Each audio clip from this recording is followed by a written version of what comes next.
Inilah detik-detik penangkapan seorang spesialis pembobol ruko dan rumah yang meresahkan warga Baturaja Oku. Pelaku diketahui berinisial LA, warga desa Simpang Agung, Kecamatan Simpang, Oku Selatan.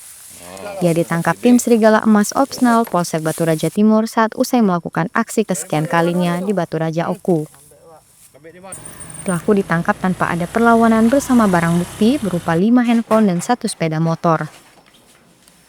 Dari hasil interogasi tim Serigala Emas Opsnal Polsek Baturaja Timur, pelaku ternyata pandai membobol kunci keamanan handphone yang dicurinya. Dengan keahlian tersebut, pelaku dengan mudah memasarkan hasil barang curian ke media sosial. Keahlian itu ia dapatkan dengan belajar otodidak dari internet. Terduga pelaku tersebut adalah spesialis pembobol rumah dan ruko, yang mana si saudara Leo ini juga bisa membuka HP yang terkunci, ahli IT.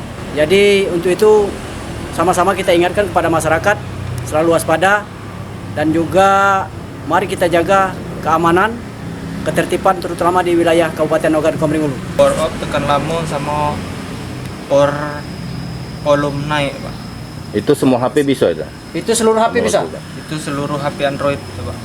Setelah dibuka, apa yang kita lakukan? Sudah, Pak. Langsung ikuti langkah-langkahnya.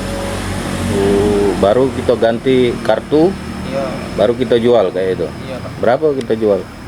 Tergantung HP, Kak. Kadang 400, 500, Pak. Kemana kita jualnya? Ke forum, Pak. Ke forum? Iya, Pak. Di internet juga? Iya, Pak, di forum internet. Dalam menjalankan aksinya, pelaku masuk ke rumah atau ke ruko warga dengan cara mengendap-endap.